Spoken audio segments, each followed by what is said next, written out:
I would imagine that many of the people who watch my videos have at least heard of Game B.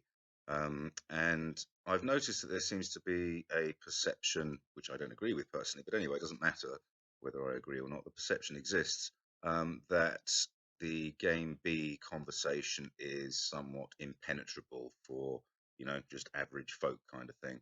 And that in order to get into it, you have to commit to watching dozens and dozens of hours of videos and listening to podcasts and so on in order to acquaint yourself with the idea sufficiently to understand it.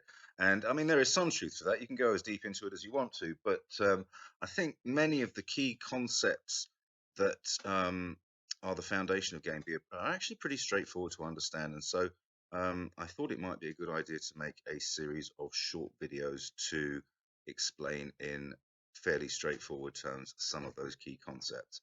I'm going to begin by outlining what Game A is, because Game B is most easily talked about in terms of its contrasts with what Game A is. And so in this first video, I'm going to sort of unpack a little bit the idea of what Game A is all about, what the fundamental characteristics of Game A are, and how Game B will differ from that. And I'll go through some of those one by one in future videos.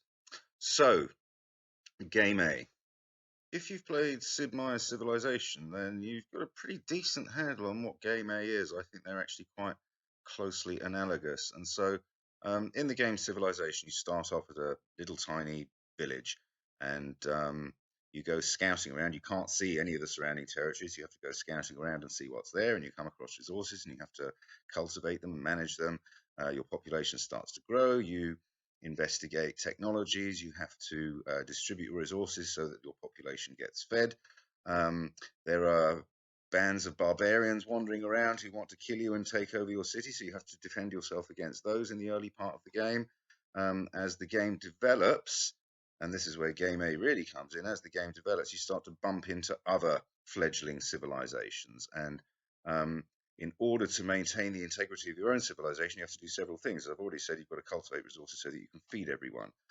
You have to generate loyalty to the civilization, which you do by developing a culture. You need to develop an economy so that there is trade going on and things for people to do.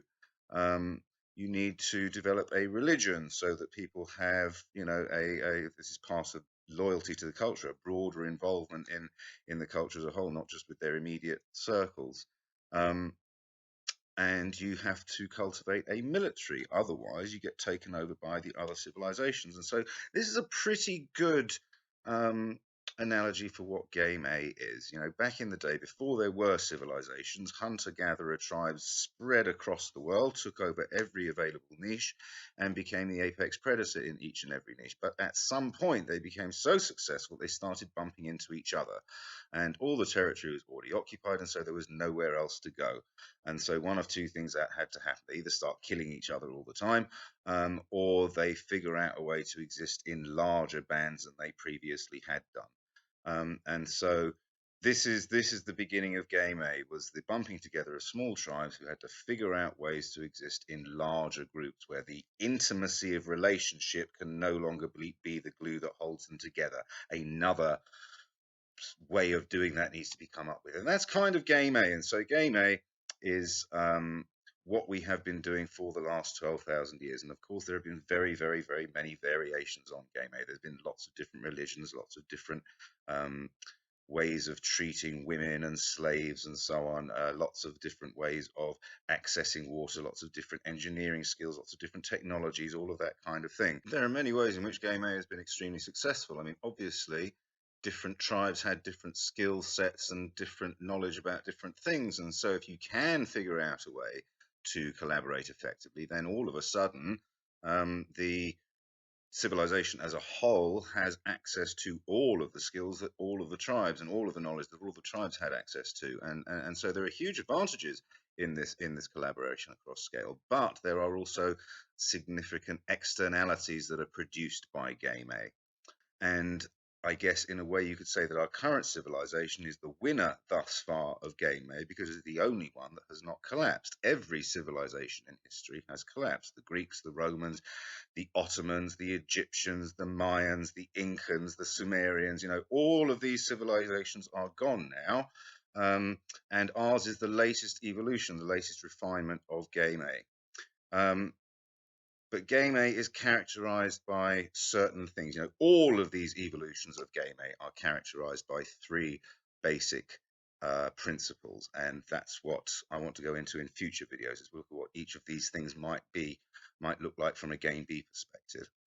Game A has in three basic ways, which I'll go into in a minute, has always been basically the same. But what's different now is the level, the scale, the efficiency of our technology. And so our ability to extract, our ability to make war, our ability to pollute has now got to the point where we've actually become a threat to ourselves, and not only to ourselves, but to a lot of the rest of the life on the planet as well. And so these externalities that have always existed in Game A have now been magnified and amplified by technology to the point where they are a threat to us, a genuine threat to our very existence. And this is why we need to figure out a new game to play, Game B, right? Whatever Game B is, nobody knows what it actually is, but a new game with different parameters, different fundamentals.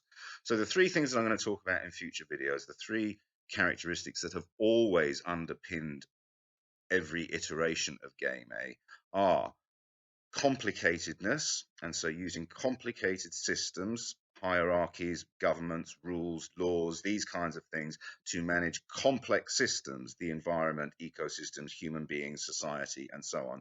And there's a fundamental incompatibility between these two modes of organization. So that's one.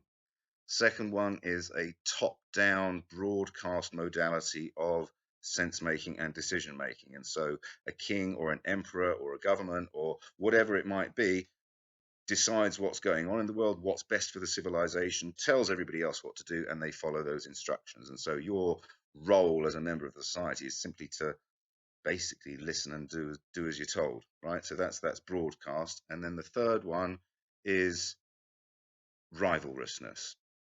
And this is basically a response to the fact that things are limited. You don't have an infinite amount of space to grow food on. You don't have an infinite amount of water. This kind of thing. And so there is always competition over scarce resources, and this leads to a modality within the civilization, within the society, of rivalrousness, and this runs extremely deep.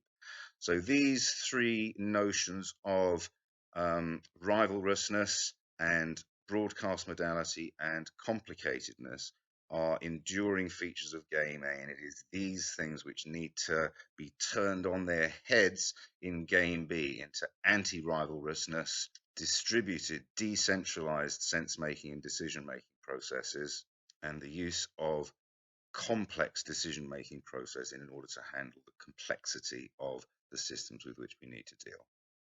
So I think that's about all I need to say for this one, and I look forward to seeing you in future ones. Thanks for watching.